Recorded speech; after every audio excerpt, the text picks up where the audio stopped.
آپ کے اعمال بھی تھے اور آپ کو گھر بھی جانا ہے۔ ہم نے ایک سوال آپ کے سامنے پیش کیا تھا کہ مولا امیر المؤمنین علیہ السلام نے ایک صلوات پڑھی ہے مولا کے لیے۔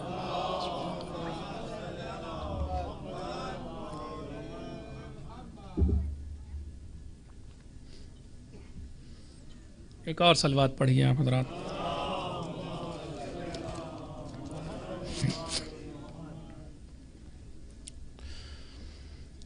ایک سوال قائم کیا تھا میں نے آپ کے سامنے کہ مولا نے فرمایا دعونی والتمسوا غیری، جب لوگ ان کے گھر پر آئے اور جوق تر جوق آئے اور سب نے ایک طریقے سے کہا جائے تو حملہ کر دیا اور اصرار کیا کہ امیر المومنین آپ خلافت کو قبول کیجئے، تو امام نے جواب میں فرمایا دعونی والتمسوا غیری، جاؤ مجھے چھوڑ دو اور کسی اور کی التماس کرو، کسی اور کی خوشامد کرو۔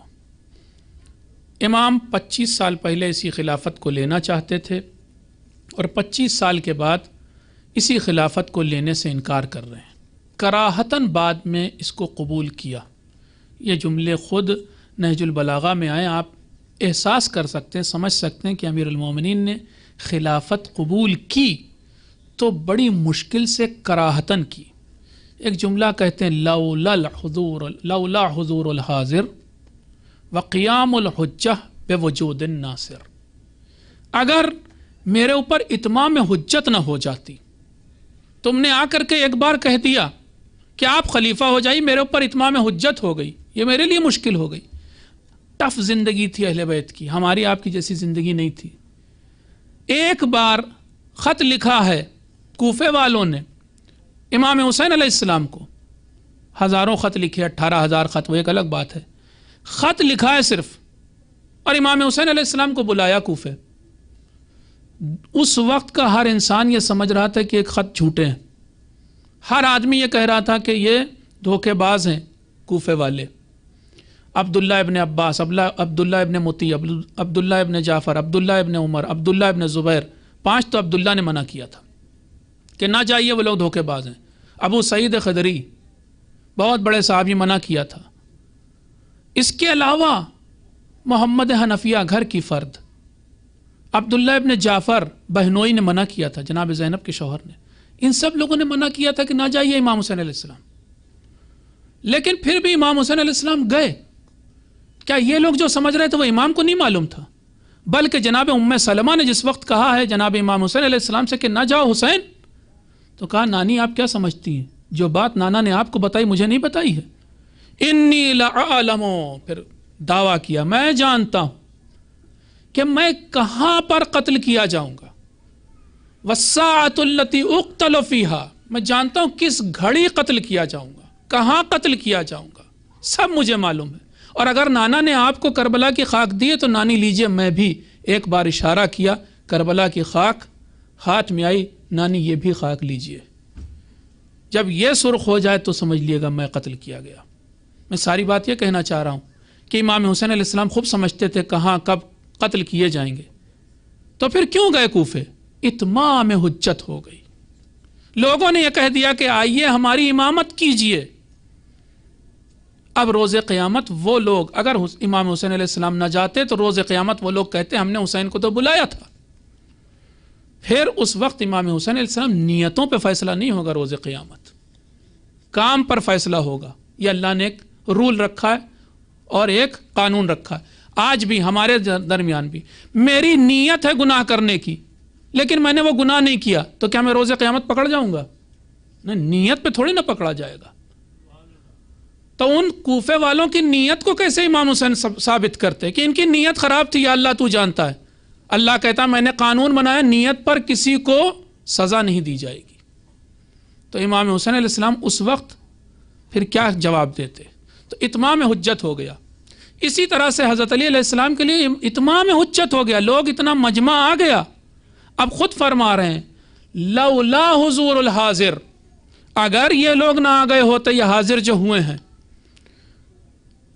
وقیام الحجت بوجود الناصر، اور کچھ مددگار بھی مجھے نظر آ رہے ہیں کہ جو کہہ رہے ہیں ہم آپ کی مدد کریں گے۔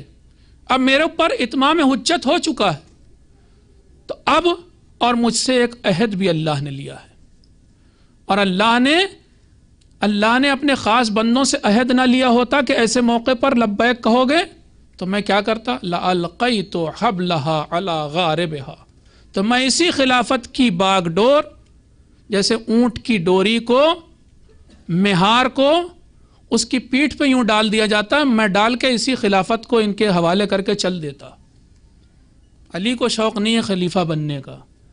تمہاری اس دنیا کی حیثیت 3-4 جگہ پر نہج البلاغہ میں کہا کہ کیا ہے میرے نزدیک، تمہاری اس دنیا کی حیثیت، جوتیاں ٹاک رہے تھے، ابن عباس آ گئے مقام ذیقار، ابھی صفین نہیں پہنچے، ذیقار میں ابن عباس آگے، دیکھا امیر المومنین خلیفہ وقت اپنی جوتیاں ٹاک رہا ہے، پوچھا کیا کر رہے ہیں؟ تو کہا کہ میں اپنی جوتی ٹاک رہا ہوں۔ مسکرایا ابن عباس، اس جوتی میں کچھ دم ہی نہیں رہ گیا تھا، پھٹ کے چتھڑا ہو چکی تھی۔ پھر خود ہی سمجھ گئے کہ ابن عباس کیوں مسکرا رہے ہیں، پوچھا کہ تمہاری نگاہ میں اس جوتی کی کیا قیمت ہے؟ کہا کچھ بھی نہیں۔ کہا کچھ بھی نہیں؟ کہا ہاں۔ کہا تمہاری نگاہ میں اس جوتی کی جتنی قیمت ہے اس سے کم قیمت تمہاری حکومت کی میری نگاہ میں ہے۔ اور اس سے بھی زیادہ عجیب تعبیر، بکری کی چھینک اور اس میں جو چیز نکلتی ہے اس سے بھی زیادہ پست ہے تمہاری یہ دنیا میری نگاہ میں۔ اور اس سے بھی زیادہ عجیب تعبیر اسی نہج البلاغہ میں کہ تمہاری یہ دنیا، یہ خلافت، یہ دنیا، ساری دنیا میری نگاہ میں ویسی ہے کہ جیسے کوڑھی کے ہاتھ میں سور کی ہڈی ہو۔ اب اس سے زیادہ امیر المومنین کیا بتا سکتے تھے؟ لیکن وہی اللہ سے وعدہ کیا کہ جب کوئی امامت کے لیے پکار لے گا، جب کوئی مدد کے لیے پکار لے گا تو آئیں گے۔ اب کہہ دیا لوگوں نے آ کر کے کہ آپ بنیے امام بنے، کراہتاً بنے۔ لیکن میں نے کل آپ کی خدمت میں عرض کیا تھا کہ کیا کیا مشکلات۔ اب آپ دیکھیے کہ بہرحال مولا ہے، مشکلات ہوں تو یہ مشکل کشا بھی تو ہیں۔ کیسے کیسے حل کیا، جادو کی چھڑی میں نے کہا کہ نہیں لگائی، معجزہ نہیں کیا ہے، لیکن اسی حکومت کو بہترین ڈھنگ سے چلایا۔ آپ نے یہ دیکھ لیا، کم سے کم میری بات سے اتنا سمجھ میں آیا ہوگا کہ فاصلہ بہت ہو چکا تھا، لوگ اتنا زیادہ ڈیویٹ کر چکے تھے، منحرف ہو چکے تھے کہ ان کو راہ راست پر لانا، سیدھی لائن پر لانا، سیدھے راستے پر لانا بے انتہا مشکل کام تھا۔ لیکن امیر المومنین ہے بہرحال۔ پہلی مشکل میں نے آپ کی خدمت میں عرض کی تھی کہ 25 سال گزر چکے تھے اور دنیا کا ہر قانون یہ کہتا ہے کہ 25 سال میں ایک نئی نسل آ جاتی ہے، اور نوجوان علی کے بنائے قانون، سخت قانونوں کو ماننے سے انکار کر دیتے، بغاوت کر دیتے۔ بالکل صحیح بات ہے، لیکن یہ بھی ایک فیکٹ ہے کہ اگر آپ نے نوجوانوں کو کنونس کر دیا تو سب سے زیادہ حامی آپ کے نوجوان ہی بنیں گے، پھر بوڑھے اتنے حامی نہیں ہوں گے۔ جیسا ساتھ نوجوان دیں گے، صرف یہ ہے کہ وہ مطمئن ہو جائیں، آپ کنونس کر دیں، انہیں سیٹسفائی کر دیں۔ امیر المومنین نے یہی، اور اس کی زندہ مثال میں آپ کو دکھا دوں، ایران کا انقلاب کس سے آیا؟ ایران کا انقلاب آیا ہی نوجوانوں کی وجہ سے۔ وہ جو ہزاروں کی تعداد میں مارے جا رہے تھے، شاہ گولیاں چلوا رہا تھا، ٹینک لے آیا تھا سڑکوں پر، تو کیا بوڑھے اس کے سامنے جا کے کھڑے ہوتے تھے؟ نہیں، نوجوان کھڑے ہوتے تھے۔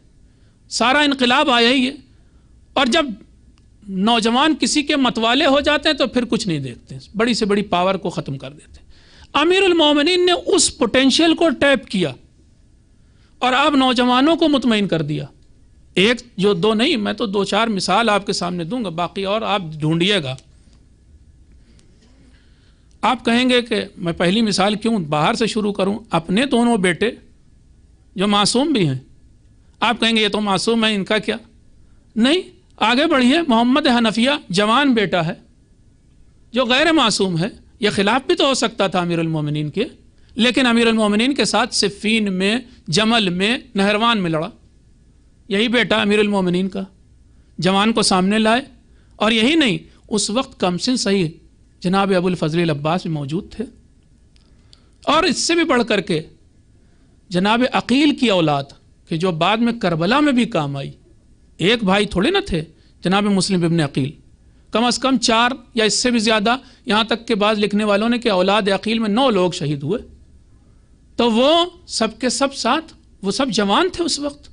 اور اس سے بھی زیادہ دیکھیں زبردست، باہر کا آدمی جس کو ہم باہر کا سمجھتے ہیں، امیر المومنین نے اسی جوانی کے، اسی پوٹینشیل کو کیسا ٹیپ کیا۔ محمد ابن ابی بکر کو، ابو بکر کا بیٹا ہے، لیکن اسی کی ایسی تربیت کی کہ یہ گورنر بنا امیر المومنین کا۔ تو نوجوان اگر بغاوت کر سکتے ہیں تو نوجوان ساتھ بھی دے سکتے ہیں۔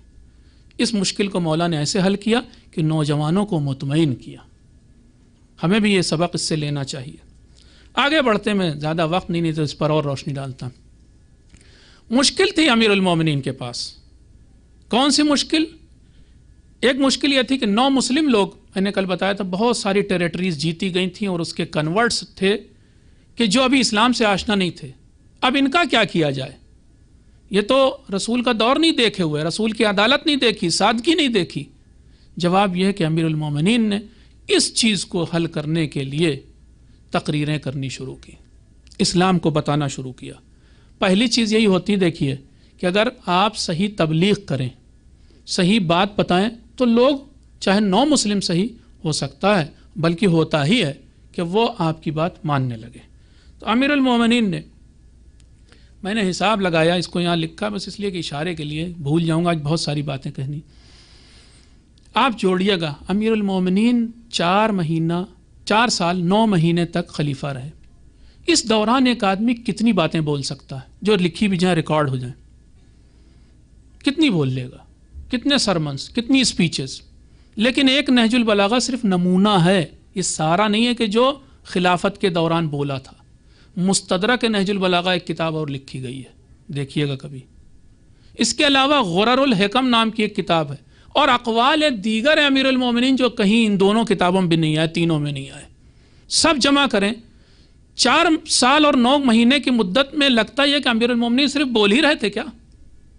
وجہ یہ تھی، اور بقیہ اماموں کو بھی دیکھیں آپ، ان کی بھی تو زندگیاں تھیں، کمپیئر کریں انہوں نے اپنی زندگی میں کتنا کچھ بیان کیا اور امیر المومنین نے کیا بیان کیا۔ آپ کہیں ہو سکتا ہے کہ ان کے پاس مشنری تھی حکومت کی، اس لیے ریکارڈ ہو گیا، ان کا نہیں ہوا، مان سکتے یہ بات ہم آپ کی، لیکن ہر کام تو پیسہ دے کے حکومت نہیں کروا رہی تھی، امیر المومنین تو نہیں کروا رہے تھے۔ اتنا بولے کہ ان لوگوں کو دین سمجھ میں آنے لگا، اور وہ جو 9 مسلم تھے، جو کنورٹس تھے، وہ دین کی شناخت رکھنے لگے۔ نتیجے میں کیا ہوا؟ ایسے لوگوں کو کی تربیت کی، میں ابھی نام بھی بتاتا ہوں۔ ایک اور چیز امیر المومنین نے کی، لکھا بہت ہے، جتنے لیٹرز امیر المومنین کے ملیں گے کسی معصوم کے نہیں، لکھ ڈالے اتنے سارے خط۔ اور وہ خط کیا تھے؟ صرف اسلام تھا اس میں۔ مالک اشتر کو خط لکھا ہے تو حکومت چلانے کا طریقہ بتایا، لیکن سارا اسلام لکھا ہوا ہے، منشور اسلام اگر دیکھنا ہے تو اس میں جا کے دیکھیں۔ تو یہ کام بھی امیر المومنین نے زبان سے بھی، قلم سے بھی، تاکہ لوگ سمجھیں اسلام کیا ہے۔ آگے چلتے ہیں۔ ایک اور مشکل ان لوگوں کی تھی کہ جو اسلام کے صرف چھلکے کو سمجھے تھے، گودے کو نہیں سمجھے تھے۔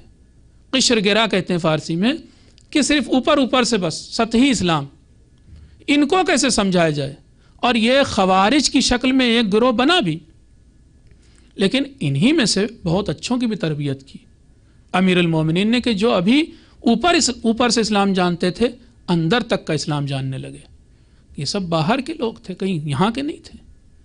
یہ جناب میثم تمار ایک غلام تھے، لیا تھا امیر المومنین نے، سوال کیا تمہارا نام کیا؟ کہا میرا نام سالم ہے۔ کہا مجھے رسول نے تمہارا نام میثم بتایا ہے۔ وہ چونک گیا، آپ کو میرا اصلی نام کیسے پتا؟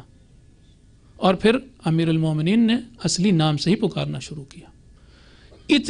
اتنے پڑھے لکھے ہو گئے تھے، ان کی ایسی تربیت کی تھی، ظاہر سی بات ہے ایک سلیو، اور سلیو کی ایسی تربیت کی کہ روایات میں لکھا ہے کہ ابن عباس جو امیر المومنین کے چچازاد بھائی تھے، مفسر قرآن، جن کو شیعہ بھی مانتے ہیں، سنی بھی مانتے ہیں، حبر الامہ کہے جاتے ہیں، انٹلیکچوئل تھے، واقعی ٹیلنٹڈ پرسن تھے، امت میں ان کا نام تھا، وقار تھا۔ ابن عباس کو میثم درس دیتے تھے، اور کچھ نہیں۔ ابن عباس نے تو رسول کو دیکھا تھا، میثم نے رسول کو نہیں دیکھا، لیکن درس سے تفسیر دیتے تھے ابن عباس کو۔ اس سے بڑھ کے کیا ہو سکتا ہے کہ کہاں تک امیر المومنین نے میثم کو بتایا تھا کہ اسلام کیا ہے، گہرائی تک۔ کمیل جن سے اب دعا صرف منسوب ہم سمجھتے ہیں، ان سے میں نے کل بتایا بھی تھا کہ امیر المومنین نے ہاتھ پکڑ کے جو بتایا ہے کمیل کو، لمبا خطبہ ہی کہیں، وہ کلمات قصار میں وہ بات لکھی گئی ہے، ورنہ خطبہ ہی ہے. کیا ہے اسلام بتانا شروع. علماء کتنی طرح کے ہیں، علم حاصل کرنے والے لوگ کیسے ہیں، لوگ کتنی طرح کے ہیں. یا کمیل الناس ثلاثہ، اے کمیل لوگ تو 3 طرح کے ہیں، اور پھر تینوں کی کوالٹیز بیانی. عالم ربانی ومتعلم علی سبیل النجات وہمج رعا. دیکھو کمیل لوگ 3 طرح کے ہیں. اب دیکھو یہاں سے پورا ایک درس ہی شروع ہو گیا انسانوں کے بارے میں.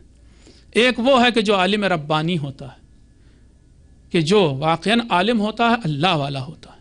ایک وہ ہوتا ہے کہ جو طالب علم ہوتا ہے، اسٹوڈنٹ ہوتا ہے، علی سبیل النجات، لیکن نجات کے راستے پر چلتا ہے. 2 طرح کے انسان. اب تیسرے کا گروپ کو کیا کہنا چاہیے؟ عجیب بات کہہ رہے مولا، ہمج رعا. یہ سب گھاس بھوسا ہے. تیسری قسم گھاس بھوسا ہوتے ہیں. اتباع کل نائق، یہ ہر آواز پر دوڑ پڑتے ہیں. بہرحال جب بتانا شروع کیا تو کمیل ایسا شاگرد بنایا، مالک اشتر ایسا شاگرد بنایا، اسبغ ابن نباتہ، حارث ابن عبداللہ آور. ان سب کا نام اس لیے بھی لینا چاہیے، میں سمجھتا ہوں کہ ان سب کو ایک اس مجلس سے بھی جو ثواب ملنا چاہیے وہ ملے. ایک صلوات بھی پڑھیں ان کے لیے.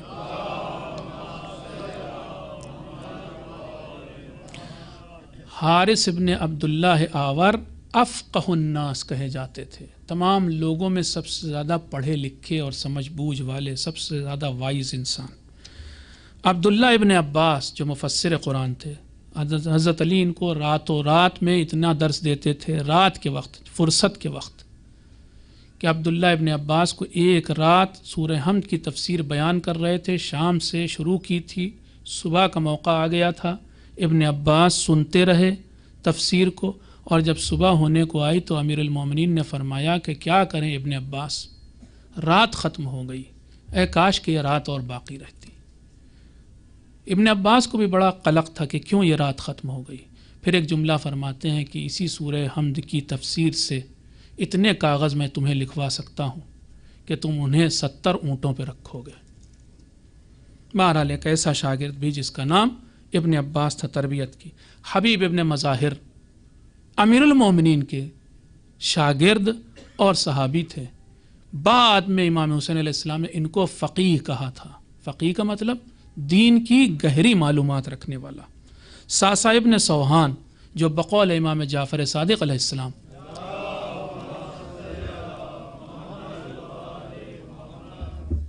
سب سے زیادہ معرفت رکھتے تھے امیر المومنین کی، اگر تمام صحابیوں میں تو ساسا ابن سوہان تھے. ابو الاسود دؤلی امیر المومنین نے انہیں پوری عربک گرامر کا علم دیا تھا. انہوں نے ہی اصل میں پہلی کتاب گرامر کی امیر المومنین ڈکٹیٹ کر رہے تھے، اور پہلی کتاب عربی گرامر کی ابو الاسود دؤلی نے لکھی تھی. امیر المومنین کے حکم پر پہلی بار قرآن مجید میں نقطے اور زیر زبر پیش ابو الاسود دؤلی نے لگائے تھے. اس سے پہلے قرآن میں نہ نقطے ہوتے تھے نہ زبر زیر پیش ہوتا تھا. یہ ایسے شاگرد بہرحال میں نے کتنے چھوڑ دیے، سلیم ابن قیس وغیرہ وغیرہ، نہ معلوم کتنوں کی تربیت کی تھی امیر المومنین نے. تو وہ جو بات کہی جا رہی تھی کہ صرف اوپر اوپر سے اسلام جاننے والے لوگ تھے، نہیں، گہرائی سے جاننے والے بھی امیر المومنین نے بنائے تھے. پھر ایک اور مشکل تھی کہ امام کے پاس افراد، اچھے کوالٹی والے افراد بہت کم تھے. لیکن اس مشکل کو بھی امام نے ایسے ہی تربیت کر کے، میں بعض کے نام لا پایا، بہت سارے ہیں، لکھے بھی ہیں، سب کو شاید پڑھ بھی نہ پاؤں. سہل ابن حنیف، عثمان بن حنیف، رشید حجری، اس کے علاوہ حجر بن عدی، قمبر، مالک اشتر، یہ سب وہ تھے کہ جنہوں نے اس ویکیوم کو، بلکہ اس گیپ کو فل کیا کہ جو بن گیا تھا، افراد نہیں مل رہے تھے جس کے لیے. اب اس سے آگے بڑھتے ہیں اور دیکھتے ہیں کہ امیر المومنین نے وہ جو ڈیلیکیٹ پرابلم تھی، بڑا نازک مسئلہ تھا گھر کا، کہ زوجہ رسول سے، ازواج رسول سے کیسے پیش آیا جائے. 4 طریقے سے میں نے جو سمجھا امیر المومنین نے اس مسئلے کو حل کیا، اور اس سے اچھا کوئی حل ہی نہیں کر سکتا تھا، گارنٹی ہے میری. پہلا کام تو یہ کیا کہ کوشش کی کہ بی بی عائشہ گھر سے میدان میں نہ آئے۔ آپ کو معلوم ہے کہ جس وقت امیر المومنین خلیفہ بنے، بیعت ہوئی، یہی جو مجمع آیا تھا اس نے بیعت کی، اس وقت بی بی عائشہ مکے میں تھی۔ خبر وہ لوٹ رہی تھی مدینے میں بیعت ہوئی، مدینے لوٹ رہی تھی، راستے میں انہیں کسی نے خبر دی کہ عثمان کا انتقال ہوا اور لوگوں نے علی کے ہاتھ پر بیعت کر لی۔ بس ان کو ایسی آگ لگی، یہ تو الفاظ ہیں تاریخ کے، کہ انہوں نے وہیں سے اپنے سواری کا رخ موڑا واپس مکے، اب مدینے نہیں جانا ہے، علی بن گئے، گئی مکے۔ ادھر طلحہ اور زبیر جو مدینے میں تھے، ان کو خبر مل گئی کہ وہ واپس لوٹ گئی ہیں۔ یہ لوگ آئے تھے امیر المومنین کے پاس کہ ہمیں، ایک کو بڑی تمنا تھی بصرے کا گورنر بننے کی، ایک کو تمنا تھی کوفہ یا شام مل جائے گورنری کے لیے۔ امیر المومنین نے دونوں کو انکار کر دیا، بلکہ جب ملنے آئے اور اس چکر میں تھے کہ انہیں بیت المال سے، جیسے کہ اب تک کی خلافتوں میں ہوا، الگ سب سے زیادہ حصہ ان کا رکھا جائے، کیونکہ انہوں نے بڑی جنگیں لڑی ہیں، یہ رسول کے شروع دن کے صحابی ہیں۔ یہ جیسے ہی آئے اور انہوں نے امیر المومنین سے ملاقات کرنی چاہی، رات کا وقت تھا، چراغ جل رہا تھا۔ امیر المومنین نے جب ان لوگوں نے سلام کیا، جواب دیا، اس کے بعد پوچھا کہ کہا کہ ہمیں آپ سے کچھ بات کرنی ہے، کہ یہ بتاؤ یہ تمہاری بات پرسنل ہے یا ہماری حکومت سے اس کا تعلق ہے، آفیشیل ہے؟ کہا ہے تو پرسنل۔ چراغ بجھا دیا، کہا کہ وہ چراغ کے جو بیت المال کے پیسے کے تیل سے جل رہا ہے، اس کے جلتے ہوئے علی اپنی ذاتی بات نہیں کر سکتے، اب بات کرو۔ انہوں نے ہاؤ بھاؤ دیکھا کہ یہ تو چراغ بجھائے دے رہے ہیں، ہمیں کیا خلاف گورنری دیں گے؟ فوراً سمجھ گئے، ایک دوسرے کی شکل دیکھی، اب بہانہ کیا، کچھ اور سوچ کے آئے تھے، پلان بی یہ تھا کہ کچھ اور بھی کریں گے۔ پلان بی کے تحت کہا کہ ہم تو آپ سے بات کرنے آئے کہ ہم تو عمرہ کرنے جا رہے ہیں مکے، ہم آپ سے پرمیشن لینے آئے۔ کہا بھائی جاؤ، مکے جا رہے ہو، عمرہ کرنے جا رہے ہو، جاؤ۔ دونوں چلے، دروازے تک نہیں پہنچے تھے امیر المومنین، خادم بھی موجود تھا، قنبر بھی موجود تھے، غلام۔ کہا کہ یہ دونوں عمرہ کرنے نہیں جا رہے ہیں، یہ دونوں میرے خلاف لشکر تیار کرنے جا رہے ہیں۔ دیکھ رہے تھے امیر المومنین کو علم غیب تھا، اور وہ دونوں گئے بھی، مکے پہنچے، وہاں پہلے ہی بی بی عائشہ موجود تھیں۔ اب یہ نبی کے دو زبردست صحابی تقریریں شروع کی، مکے میں لوگ عمرہ کرنے آتے ہی رہتے تھے، مسلمانوں کا ہمیشہ مرکز رہا، وہاں پر ایک بہت بڑا لشکر تیار کر لیا۔ اب سب سے بڑی مشکل یہ تھی کہ اس کو فائنینس کون کرے گا؟ لشکر جا رہا کہیں لڑنے کے لیے، خلیفہ خلاف لڑنا ہے تو پیسہ بہت چاہیے، تو وہاں پر دو لوگ ویسے مل گئے کہ جو بڑے پیسے والے تھے، ان کا ہم سارا پیسہ خرچ ہم اٹھائیں گے۔ اسلحے جمع ہو گئے، پورا لشکر چل دیا۔ جیسے ہی خبر ملی امیر المومنین کو کہ لشکر چلا ہے، کوشش کی کہ اس لشکر کو راستے میں روک دوں، لیکن معلوم ہے آپ کو امیر المومنین خود نکلے روکنے کے لیے، انہیں خبر مل گئی، انہوں نے راستہ بدل دیا بصرے کے لیے۔ پہلے بصرے کسی اور راستے سے جا رہے تھے، اب ناآشنا راستے سے بصرے کی طرف چل دیے۔ امیر المومنین کی ملاقات ان سے نہیں ہوئی، پتہ چلا، خبر ملی کہ انہوں نے راستہ بدل دیا اور بصرے جا رہے ہیں۔ بصرے میں اپنا جو گورنر تھا عثمان بن حنیف، فوراً اس کو خبر بھجوائی کہ دیکھو ان سے مذاکرات کر کے، بات چیت کر کے مسئلے کا حل نکال لو، میں نہیں چاہتا رسول کی بیوی گھر سے باہر نکلے، میں نہیں چاہتا مسلمانوں کا خون ناحق بہایا جائے۔ وہاں پہنچے، پھر دیر ہو جائے گی، ایک صلوات پڑھیں آپ۔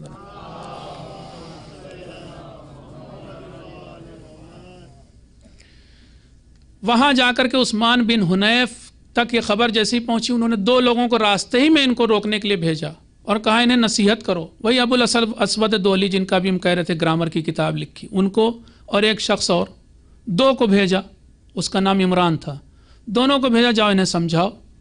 انہوں نے جا کر کے راستے میں سمجھایا بجھایا، مان بھی گئے یہ لوگ، ہاں ہاں ٹھیک ہے ہم مان گئے، مگر وہیں رک گئے۔ رات کا انتظار کیا، رات میں بصرے پہ حملہ کر دیا، اور عثمان بن حنیف جو گورنر تھے ان کو مارا پیٹا، یہاں تک کہ داڑھی اور سر کے بال تک نوچ لیے ان کے۔ بیت المال لوٹ لیا، خزانہ لٹ گیا، دارالامارہ پہ قبضہ کر لیا، بصرے کی مسجد جامع پر قبضہ کر لیا، اور اس کے علاوہ بصرے کے زندان کا تالا توڑ دیا، سارے قیدی باہر۔ امیر المومنین کو یہ خبر ملی، اب سوچئے کیا کرنا چاہیے تھا خلیفہ کو، کیا سزا دینی چاہیے تھی۔ پھر بھی امیر المومنین نے کہا شاید بات چیت سے بات بن جائے، بھیجا ساسۃ ابن سوہان جن کا بھی تذکرہ کیا تھا کہ جاؤ انہیں سمجھاؤ۔ ساسا چلے اور جا کر کے ابھی پیچھے پیچھے علی بھی بصرے کی طرف بڑھ رہے ہیں، ساسا نے جا کے سمجھانا چاہا، خط لے کے گئے تھے امیر المومنین کا، بات نہیں بنی، مایوس ہو کے نا امید ہو کے لوٹے، امیر المومنین کو اطلاع دی کہ وہ نہیں مانتے آپ کی بات۔ کہا ٹھیک ہے ابن عباس تم جاؤ، ابن عباس کو بھیجا اور کہا کہ تینوں لوگوں سے جا کے کہنا تم گھر کے فرد ہو، تم ہمارے چچا زاد بھائی ہو، رسول کے بھی چچا زاد بھائی ہو، جاؤ بی بی عائشہ کو بھی سمجھانا۔ گئے، سب کو سمجھایا، نہیں مانے کوئی۔ اس کے بعد لوٹ آئے، امیر المومنین نے ایک اور ڈپلومیسی رکھنے والا آدمی، قعقاع اس کا نام تھا، اس کو بھیجا کہ تم جاؤ، تم شاید زیادہ تم سے بات بنے۔ گئے، وہ سمجھا بجھا کے منا لیا کہ ہاں ٹھیک ہے جنگ نہیں ہوگی، کہا تمہاری جو باتیں ہیں تم امیر المومنین کے سامنے رکھو، یہ سب کر کے منا لیا۔ لیکن ابھی منا کے آئے تھے کہ انہوں نے یہ چلے اور ادھر وہ جو عہد نامہ ایک طریقے سے زبانی تھا کہ نہیں اب کوئی حملہ نہیں ہوگا، کچھ جنگ نہیں ہوگی، سب توڑ دیا، اور اب پورا لشکر لے کے بصرے کے باہر کھڑے اور لڑنے کے لیے چل دیے امیر المومنین سے۔ مجبوراً امیر المومنین بصرے کی طرف بڑھے اور پھر ابھی بھی نہیں چھوڑی امید، اب کہا میں خود جاتا ہوں، ان سے بات کرتا ہوں، ان کو سمجھاتا ہوں، جنگ نہ ہونے پائے۔ خود گئے، ہاں بی بی عائشہ سے بات نہیں کی مگر طلحہ اور زبیر دونوں کو سمجھایا۔ ان لوگوں نے شکل دیکھتے ہوئے، چہرہ دیکھتے ہوئے، امیر المومنین کی شان دیکھتے ہوئے زبیر مان گئے اس میں سے۔ زبیر کو امیر المومنین سگا پھوپھی زاد بھائی ہے، پرانی باتیں یاد دلائیں، رسول نے کیا کہا تھا وغیرہ وغیرہ، مان گئے۔ طلحہ نہیں مانا، زبیر کم سے کم آدھی تو قوت کرائے، لوٹے۔ زبیر کے بیٹے نے انہیں بہکا دیا، کہا آپ تو علی کی تلوار سے ڈر رہے ہیں، دراصل یہ بات ہے۔ زبیر نے قسم کھا لی تھی امیر المومنین کے سامنے کہ خدا کی قسم کھاتا ہوں آپ سے جنگ نہیں کروں گا، مجھے یاد آ گئی رسول کی نصیحت اور وصیت، میں جنگ نہیں کروں گا آپ سے۔ بیٹے نے جب بھڑکایا تو زبیر نے جواب دیا کہ میں تو قسم کھا چکا، میں علی سے جنگ نہیں کروں گا۔ کہا قسم کا تو کفارہ بھی ہوتا ہے، قرآن میں لکھا ہے، کفارہ دے دیجئے، غلام آزاد کر دیے، بات بن جائے گی۔ زبیر نے غلام آزاد کیا، پھر کھڑے ہو گئے۔ آخری کوشش پھر امیر المومنین، ابھی دونوں لشکر سامنے کھڑے ہیں، اب جنگ شروع ہونے والی ہے۔ کہا ابن عباس ایک بار پھر جاؤ۔ ابن عباس ایک بار پھر گئے، پھر سمجھایا بجھایا، نہیں مانے وہ لوگ۔ کہا ایک اور کوشش پھر بھی میں کروں گا، تم میں سے کون، اپنے لشکر والوں سے کہا تم میں سے کون ہے کہ جو قرآن مجید کو گلے میں لٹکا کے حمائل کر کے جائے اور انہیں قرآن مجید کی قسم دے، واسطہ دے اور کہے کہ مسلمانوں کا خون نہ بہنے دو، مان جاؤ۔ لیکن وہ جو انسان گیا تھا قرآن لے کے، ایک نوجوان تیار ہوا، لے کے گیا قرآن، اس کو نہ صرف یہ کہ مارا پیٹا، اس کے ہاتھ اور پیر دونوں کاٹ دیے، خون نکلنے کی بنا پر وہ مر گیا، شہید ہو گیا، قرآن اس کے گلے میں لٹکتا رہ گیا۔ بہرحال میں جو کہنا چاہ رہا تھا کہ نصیحت سے چاہتے تھے کہ رسول کے گھر کی عزت و آبرو رہ جائے، نہیں مانی، وہ آ گئیں۔ آپ خود سوچیں، یہ پہلا موقع تھا شاید تاریخ کا بھی کہ کوئی عورت لڑنے آئی ہے فرنٹ پہ، اب اس سے کیسے لڑا جائے؟ تلوار چلائے گی وہ کہ نیزہ چلائے گی کہ کیا کرے گی، یہ بھی نہیں پتا ہے، اور اب اس سے کون مرد جائے لڑنے، عورت سے کیسے لڑے گا؟ اب وہ ایک اماری میں بیٹھ کے آئی ہوئی ہیں، اونٹ پہ بیٹھی ہوئی ہیں، اسی لیے جنگ کا نام ہی جمل ہے، اونٹ پہ بیٹھ کے آئی ہیں، اماری میں ہیں، پردے کا خیال ہے، پردہ کھینچا ہوا ہے اماری کا، لیکن ان کو بیچ لشکر میں لا کر کے چاروں طرف سے اس اونٹ کو گھیرا گیا ہے، ان کے باڈی گارڈز بھی کھڑے ہوئے ہیں، اور اب وہ صرف لوگوں کو تقریر کر کر کے جنگ کے لیے اکسا رہی ہیں اپنے لشکر کو، اور ان کا ایک نعرہ بلند ہوتا تو لوگوں میں جوش بھر جاتا، میں تمہاری ماں ہوں، اور پھر لوگوں میں جوش بھرتا ہے، لڑنے لگتے ہیں۔ اب امیر المومنین ان سے کیسے لڑیں؟ مرحب کو قتل کر چکے ہیں، انتر کو قتل کر چکے ہیں، عمرو بن عبدود کو قتل کر چکے ہیں، لیکن یہاں یہ تو دوسرا ہی سوال ہے۔ جیسا اس مسئلے کو حل کیا، میں سوچتا ہوں کیسا کوئی بھی نہیں کر سکتا تھا امیر المومنین کے سوا۔ کسی سے کہا کہ جاؤ، دو روایت ہیں یہاں پر، کسی کو بھیجا یا پھر خود گئے، اور اب جنگ نہیں کی ان سے، بلکہ جس اونٹ پہ وہ سوار تھی ایک وار میں 4 ٹانگیں کاٹ دی اس کی، اونٹ گرا، اماری گر گئی، اماری گرنی تھی کہ بھگدڑ مچ گئی، وہ اندر ہے بھی اماری میں، پردے کے اندر ہیں، امیر المومنین ہٹ گئے، جیسے ہی گری ہٹ گئے امیر المومنین، اور اب اپنا وہی شاگرد کہ جو ان کا بھائی ہے محمد ابن ابی بکر سے کہا جاؤ اپنی بہن کا حال پوچھو۔ محمد ابن ابی بکر گئے، کیا کر سکتی تھی وہ، تم نامحرم ہو، اگر علی جاتے تو ہنگامہ کر دیتی کہ نامحرم میرے قریب کیسے آ گیا، بھیج دیا، یا کوئی بھی جاتا، مالک جاتے تو ہنگامہ ہو جاتا۔ محمد ابن ابی بکر گئے، پوچھا جو بھی پوچھا ہو، بہن جیسے بھی خطاب کیا ہو، آپ خیریت سے ہیں؟ کہاں؟ امیر المومنین نے کہا اب انہیں بصرے میں فلاں صحابی کے گھر تک باعزت پہنچا دو۔ محمد ابن ابی بکر نے بہن کو پہنچا دیا، وہاں رہی۔ اب یہاں جنگ کا ایک دم ہی بس ادھر گرا تھا اونٹ، نقشہ بدل گیا، بھگدڑ مچ گئی، لوگ فرار کرنے لگے، بہت سے مارے گئے، بہت سے بھاگ بھی گئے، جنگ جیت لی علی نے صرف ایک اونٹ کو گرا کے، اور اب وہ ابھی ان کے گھر پہ ہیں۔ بڑا اچھا انتظام کیا انہوں نے، کوشش کر کے بھی حضرت علی پر کوئی تہمت وہ نہیں لگا سکی، اور مولا نے رسول کے گھر کی عزت و آبرو رکھ لی۔ آج مسلمان جو اپنی ناک یوں اونچی کر کے کہتے ہیں کہ وہ ہماری ماں ہیں، عزت و آبرو بچانے والے امیر المومنین ہیں۔ 3 دن تک اس گھر میں رہی، جب سارا جنگ وانگ سب لوگ دفن ہو گئے، سب ہو گیا، تو اب مولا نے 40 عورتیں تھیں کہ جو مردوں کے لباس میں تیار کروائیں، اور کہا کہ تم مرد بن کے، یہ پہلی بار ہے شاید تاریخ میں کہ یہ عورتیں مردوں کا لباس پہن رہی، مرد بن کے ان بی بی عائشہ کو بصرے سے مدینے گھر پہنچا کے آؤ، اور تمہاری سربراہی کون کرے گا، وہ محمد ابن ابی بکر ہوں گے، ایک مرد ہے باقی سب عورتیں ہیں۔ اب سارے راستے تاریخ میں لکھا، یہ تو سمجھ نہیں رہی تھی ہماری اور آپ کی ماں، یہ نہیں سمجھ رہی تھی کہ یہ عورتیں ہیں، یہ سب مرد ہیں، اور وہ سارے راستے کہتی رہی کہ دیکھو علی کو انہوں نے مجھے جو ہے وہ نامحرموں کے ساتھ بھیجا، نامحرموں کے ساتھ بھیجا۔ مولا نے کہہ دیا تھا کہ خبردار راستے میں کوئی بولے گا بھی نہیں۔ پہنچایا جب تو گھر پر اپنے چہرے سے نقاب ہٹائی اور کہا کہ ہم آپ کی سب بہنیں ہیں، ہم کوئی بھائی نہیں آپ کے، ہم سب کے سب عورتیں ہیں، اور اس طرح سے مولا نے باعزت انہیں وہاں پہنچوا دیا۔ کتنا آسانی سے اور کتنی خوبصورتی سے اس مسئلے کو حل کیا، نہ رسول کے گھرانے پر کوئی آنچ آئی، نہ بے عزتی ہوئی، اور جو کر سکتے تھے بہرحال ان کو روک تو نہیں پائے گھر سے نکلنے سے، لیکن وہاں پہنچا دیا۔ تو اس مسئلے کو تو اس طرح سے حل کیا۔ ایک صلوات پڑھ دیں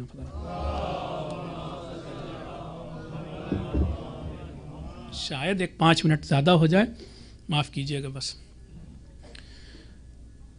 ایک اور بہت بڑی مشکل تھی، بہت سارے ہم نے چیزیں سوچی تھیں جو اب موقع نہیں ہے، بس چیدہ باتیں کہ یہ جو کھانے پینے کا، رشوت خوری کا، چوری کا، بے ایمانی کا سلسلہ شروع ہوا تھا، بیت المال کو اپنا ذاتی مال سمجھنے کا، امیر المومنین نے اس سلسلے میں سب سے زیادہ سختی کی، اور کسی کو یہ کام نہیں کرنے دیا کہ بیت المال کا غلط استعمال ہو، بلکہ یہ تک کہہ دیا تھا کہ اگر مجھ سے پہلے کسی نے بیت المال کے پیسے سے، غصبی پیسے سے شادی کی ہوگی اور مہر ادا کیا ہوگا اپنی بیوی کا، یا پھر کوئی کنیز خریدی ہوگی، تو اس مہر کو اور یا اس قیمت کو بھی واپس میں بیت المال میں لوٹا کے لاؤں گا، مطلب کنفسکیٹ کروں گا میں، صاف بات۔ اور کیا مولا نے بڑی سختی سے عمل کیا ہے، یہاں تک کہ اپنے لوگ، بہت قریبی لوگ بھی مولا سے کہنے لگے کہ یہ تو آپ بہت سخت ہو گئے ہیں، بہت زیادہ ہی سخت ہیں، لکھا ہے تاریخ میں کہ جناب عمار یاسر تک ایسے افراد یا خزیمہ جیسے افراد نے بھی کہا کہ مولا اتنی سختی نہ کیجیے. تو مولا نے ایک جملہ فرمایا، اتنی سختی نہ کیجیے مطلب کیا؟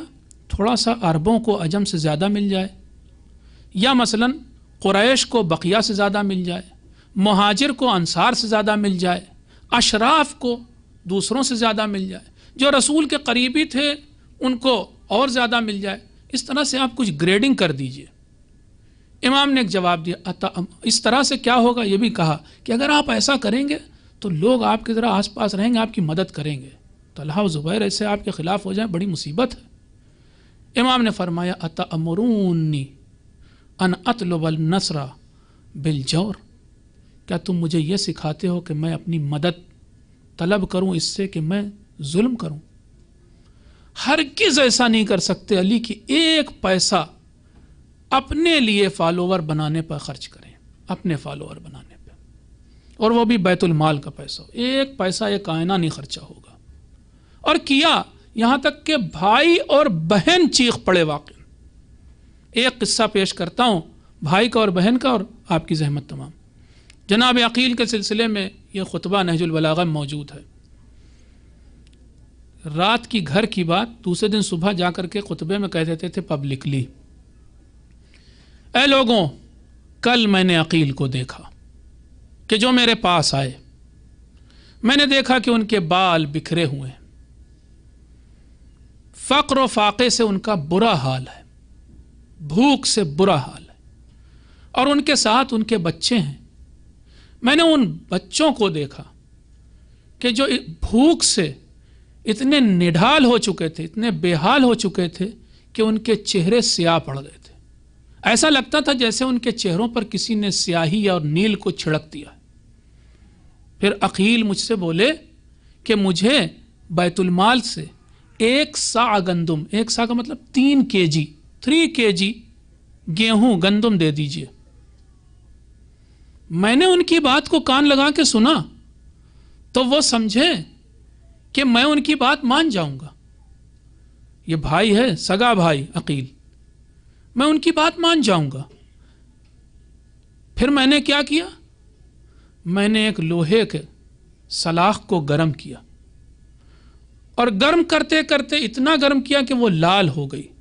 جب وہ سرخ ہو گئی تو میں نے اسے عقیل کے پاس کیا. ان قریب تھا کہ عقیل جل جاتے.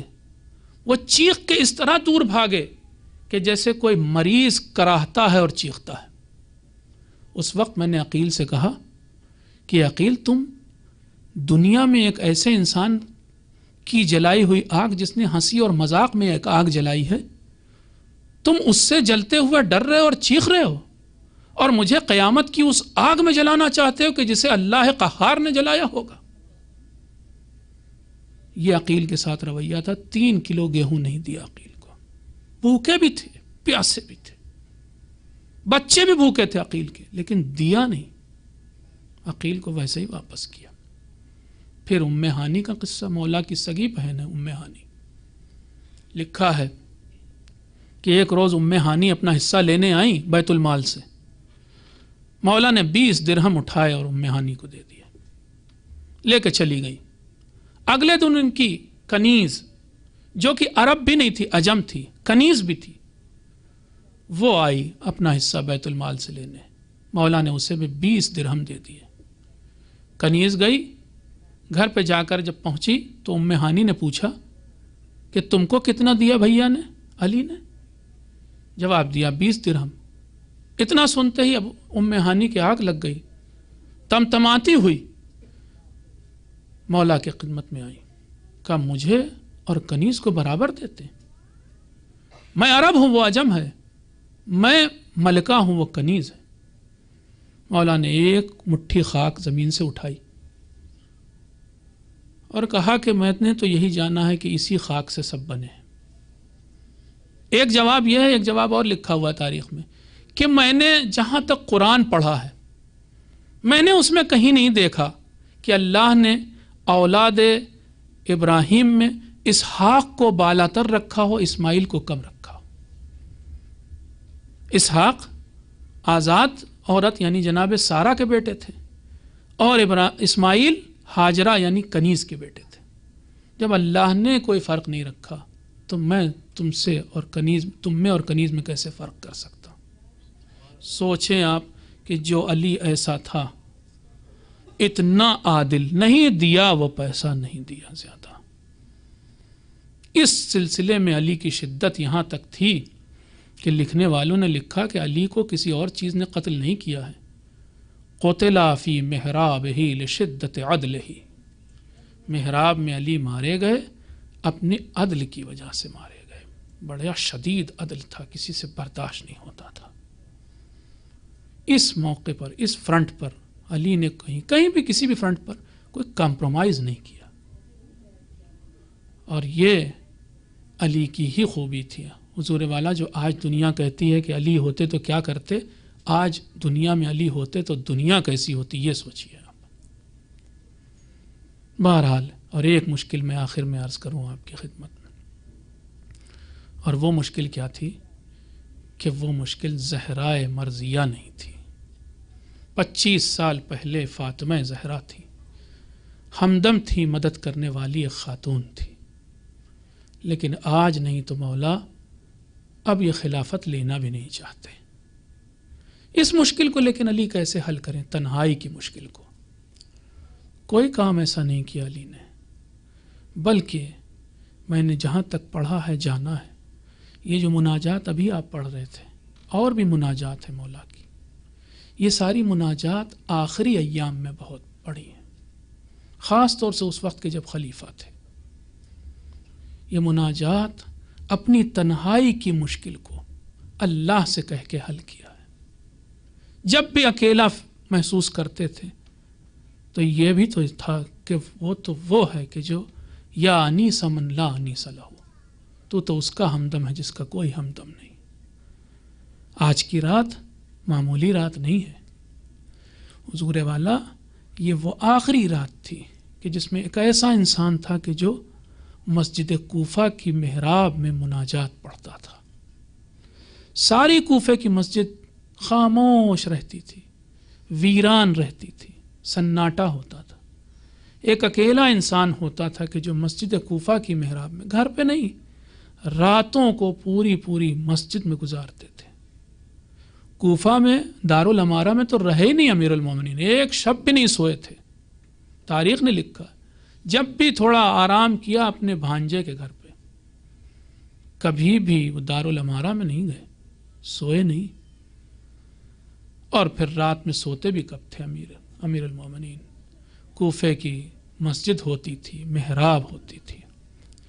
بقول زرار ابن زمرہ، کیا بتائیں، موقع نہیں، میں وہ روایت پیش کرتا آپ روتے رہتے۔ یتململو تململ السلیم، یوں امیر المومنین پچھاڑیں کھاتے تھے مسجد کوفہ کی محراب میں جیسے سانپ کا ڈسا ہوا تڑپتا ہے۔ اے معاویہ، میں نے خود دیکھا ہے۔ زرار ابن زمرہ امیر المومنین کے صحابی، اور معاویہ کے سامنے امیر المومنین کی تعریف کر رہے ہیں۔ تفسیری روایت ہے، کبھی پیش کروں گا، لیکن کہتے ہیں کہ میں نے انہی آنکھوں سے، شفت بعینائے ھذا، میں نے انہی دو آنکھوں سے امیر المومنین کو ایک دو بار نہیں بارہا دیکھا ہے کہ مسجد کوفہ کی محراب ہوتی تھی، رات کا سناٹا ہوتا تھا، تاریکی ہوتی تھی، اور امیر المومنین اپنے ہاتھوں سے قابضاً لحیتہ، اپنے ہاتھوں سے اپنی ریش مبارک، اپنی داڑھی کو پکڑے ہوتے تھے، اور مسجد کوفہ کی محراب میں یوں تڑپ رہے ہوتے تھے جیسے سانپ کا ڈسا ہوا تڑپتا ہے، اور تڑپتے ہوئے یہ کہہ رہے ہوتے تھے، یا دنیا یا دنیا، غری غیری غری غیری، اے دنیا اے دنیا، جا میرے سوا کسی اور کو دھوکہ دے۔ وقد طلقتک ثلاثا، میں نے تو تجھے 3 بار طلاق دے دیا، لا رجعت فیہ، جس میں کوئی اب رجوع کی بھی گنجائش نہیں۔ اور پھر اللہ کی بارگاہ میں مخاطب ہو کے کہتے تھے، آہ آہ من قلت الذات وبعد السفر وطول الطریق وعظیم المورد، آہ ہے کہ راستہ کتنا طولانی ہے، منزل کتنی عظیم ہے جہاں مجھے جانا ہے، اور میرے پاس راستے کا سامان کتنا کم ہے، یہ اعمال کی جھولی کتنی خالی ہے، میرے پاس کچھ بھی نہیں ہے۔ ہاں عزیزوں، یہ وہ مناجات تھی امیر المومنین کی کہ جو پھر مسجد کوفہ میں وہ آواز پھر کبھی نہیں گونجی۔ مسجد کوفہ میں علی کے بعد ایسا سناٹا چھایا، ایسی بے رونق ہو گئی وہ مسجد کہ پھر اسے زینت نہ ملی۔ آج تک آپ جائیے تو مسجد کوفہ میں سناٹا چھایا رہتا ہے۔ انسان جو تصور کی نگاہ سے دیکھتا ہے اسے یہ خیال گزرتا ہے کہ یہی وہ محراب رہی ہوگی جہاں پر ولی خدا، وصی رسول، امام المتقین، امیر المومنین کھڑے ہوتے تھے اور نماز پڑھتے تھے۔ دن ہو یا رات انہی کے وجود سے یہ محراب رونق پاتی تھی۔ ہاں عزیزو، آج وہ آواز خاموش ہونے والی ہے۔ جس نے بتایا دنیا کو کہ دنیا جانے دعا کیا چیز ہے، مناجات کیا چیز ہے، تلاوت کیا چیز ہے، عبادت کیا چیز ہے، سجدے کا معنی امیر المومنین نے بتایا، تقوی کیا ہے امام المتقین نے بتایا۔ عزیز و افسوس کی بات یہ ہے کہ اس علی کا کوئی جرم نہیں تھا۔ کیا جرم تھا؟ کیا سجدے کرنا دنیا میں جرم ہے؟ کیا راتوں کو 1000 رکعت نماز پڑھنا جرم ہے؟ کوئی جرم نہیں تھا۔ ایک جرم تھا، ہاں عادل بہت تھا، اور اسی جرم میں اسے اس منزل تک پہنچایا گیا کہ جہاں پر وہ تڑپ رہا تھا۔ ہاں میں نے کل اور پرسوں کی مجلس میں پڑھے تھے مصائب کہ یہی امیر المومنین تھے کہ جو کھڑے ہوئے تھے محراب مسجد کوفہ میں اور فجر کی نماز کے لیے سجدے میں گئے تھے۔ کیا کوئی کعبے پہ تلوار مارتا ہے؟ لیکن ابن ملجم نے کعبے پہ تلوار مار دی۔ علی کا سر نہیں تھا، کعبہ تھا، کعبے کو منہدم کر دیا۔ ہاں کہا بھی جبریل نے، آواز بلند کی تھی، واللہ لتحمدت واللہ ارکان الہدا، خدا کی قسم ارکان خدا منہدم ہو گئے۔ ارکان خدا کا مطلب یہی کعبہ، یہی بیت المقدس، یہی علی۔ ہاں وہ تلوار کعبے پہ پڑی تھی، اور جیسے ہی تلوار پڑی تھی، وہ کہ جو کبھی نہیں تڑپتا تھا، وہ جو کبھی نہیں اپنے خون میں لوٹا تھا، آج لوٹنے لگا۔ آج وہ علی ہے کہ جو 63 سال کا علی ہے۔ ہاں تڑپنے لگے، اور ایک بار امام حسن سے کہا تھا کہ تم نماز پڑھاؤ حسن۔ امام حسن نے کس طرح نماز پڑھائی ہوگی، بہرحال امام تھے، نماز کو مکمل کیا، لیکن نماز کا ختم ہونا تھا کہ اب علی کی زندگی میں علی کا لاشا اٹھنے والا تھا۔ دنیا کا لاشا مرنے کے بعد اٹھتا ہے، لیکن علی کا لاشا زندگی میں اٹھا۔ میں کہوں گا علی آپ کو مبارک ہوا، آپ کا لاشا اٹھانے کے لیے 2 بیٹے ایسے موجود ہیں جو معصوم ہیں۔ ہاں ایک وہ بھی امام تھا کہ جس کا لاشا اٹھا ہی نہیں۔ آج تک ہمیں افسوس اسی بات کا ہے کہ اس کا لاشا پڑا رہ گیا۔ ہاں عزیزو، علی آج بستر پہ پڑے ہیں۔ روایت کہتی ہے کہ غش آتا ہے، غش سے افاقہ ہوتا ہے، زہر کی شدت اتنی ہے کہ پھر غش آ جاتا ہے۔ بار بار یہ سلسلہ جاری ہے۔ میں نے عرض کیا تھا کہ کوفے کے بچوں کو خبر مل گئی ہے کہ طبیب نے یہ کہا ہے، حکیم نے یہ کہا ہے کہ امیر المومنین اب کچھ کھائیں نہیں، بس ان کی غذا دودھ ہوگی۔ ارے وہ علی کے جو یتیموں کا خیال کرتا تھا، تمام یتیموں کے لیے باپ بنا ہوا تھا، آج سارے یتیم جمع ہیں۔ 3 دن ہو گئے، کوئی آیا نہیں پوچھنے کے لیے۔ آج پتا چلا ہے کہ جو آتا تھا وہ خلیفہ تھا۔ سارے بچے اپنے طور پر اپنا اپنا تحفہ لے کے آئے ہیں، اور امام حسن کے سامنے ننھے ننھے ہاتھوں میں کوزے لے کے کوئی بچہ آگے بڑھاتا ہے، اے آقا میرا ہدیہ پہنچائیے، اے آقا میرا ہدیہ پہنچائیے۔ امام کے گھر کے باہر بھیڑ ہے بچوں کی، کس کا وہ کاسا لیں، کس سے وہ کوزا لیں اور علی کو لے جا کر دیں۔ بچوں سے کہتے ہیں کیا کروں بچوں، ارے بابا غش کے عالم میں ہے، اب تو یہ تمہارا دیا دودھ بھی نہیں پی سکتے۔ انہی میں سے ایک جام، نہ معلوم کس خوش قسمت کا جام تھا کہ جو امام حسن نے لیا اپنے ہاتھ، لے کے آئے۔ جب بابا کو غش سے افاقہ ہوا تو کہا بابا جان اسے نوش فرمائیے۔ تاریخ کہتی کہ علی نے آدھا کوزہ پیا، وہ شربت آدھا پینے کے بعد امام حسن کے ہاتھ میں واپس دیا۔ عدل دیکھیں گے علی کا، ارے یہ تمہارا مہمان ہے کہ جو بندھا ہوا ہے، جس کا نام ابن ملجم ہے، یہ تمہارا مہمان ہے، اے حسن لے جاؤ اس آدھے جام کو اسے پلاؤ۔ ہاں، جو قاتل کو دودھ پلاتا تھا، شربت پلاتا تھا، اب وہ اس دنیا سے جا رہا ہے۔ امام کے صحابیوں میں ایک صحابی ہیں جن کا نام ہے اسبغ ابن نباتہ، بہت قریبی صحابی ہیں۔ روایت پڑھتا ہوں اسبغ کی طرف سے، ایک روایت ہے۔ اسبغ کہتے ہیں کہ میں امیر المومنین کے گھر کے باہر کھڑا تھا، مجھے اجازت ملی، میں ان کے گھر گیا اور جا کر کے میں نے وارد ہو کر امیر المومنین کی زیارت کی۔ ایک مجمع تھا جو ان کی زیارت کر رہا تھا۔ مولا کو کبھی غش سے افاقہ ہوتا تھا، پھر غش آ جاتا تھا۔ میں نے دیکھا کہ امیر المومنین کے پیشانی پر ایک زرد رومال بندھا ہوا ہے، اس لیے رومال باندھ دیا گیا تھا کہ زخم تھا پیشانی پہ، رومال بندھا۔ میں نے دیکھا، زیارت کرتے رہے ہم چہرہ اقدس کی۔ تھوڑی دیر بعد امام حسن نے کہا کہ اے اسبغ اب جاؤ۔ تمام لوگوں سے کہا کہ اب آپ لوگ تشریف لے جائیے۔ دھیرے دھیرے لوگ جانے لگے۔ حکم کس کا تھا؟ امیر المومنین کا حکم تھا کہ اے حسن اب ان سے کہو یہ جائیں۔ کیوں؟ اس لیے کہ امیر المومنین چاہتے تھے اب زینب آئے۔ اسبغ کہتے ہیں کہ میں باہر نکلا، دروازے پر آ کر میرا دل نہیں چاہا کہ میں جاؤں۔ امام حسن سے کہا کہ آقا ایک بار اور دیکھ لوں۔ میں نے خوشامد پہ خوشامد کی۔ امام حسن نے کہا اے اسبغ یہ نہیں سمجھتے کہ بابا کا حکم ہے؟ کہا آقا آپ اجازت لے لیجئے۔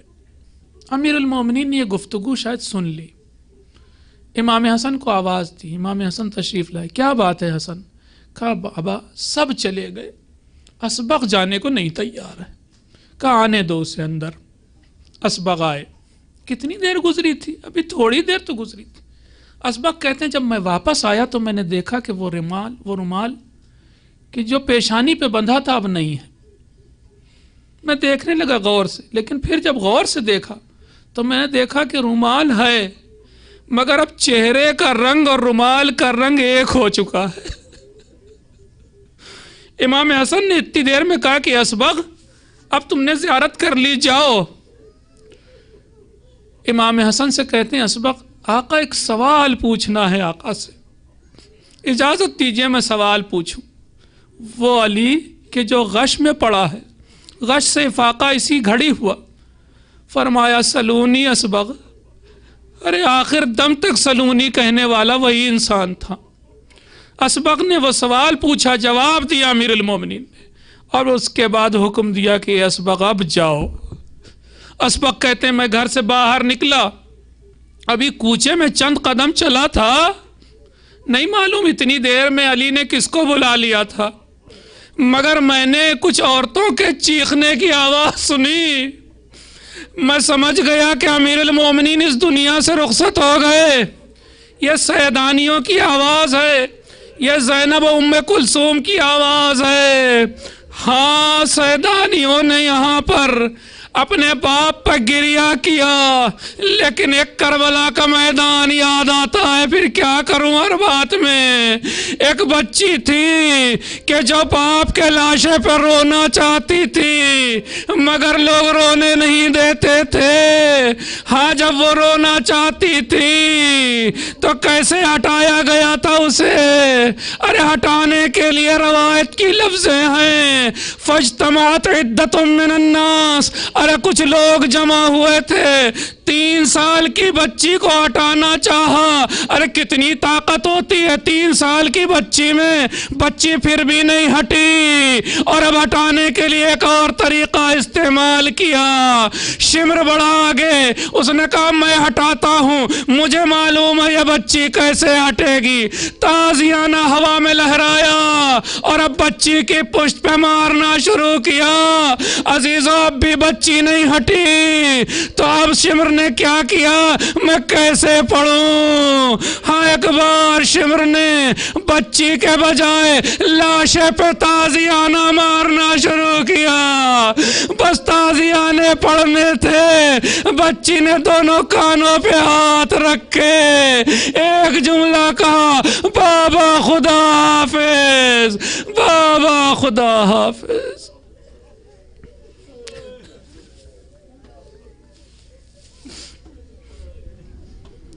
یا علی مولا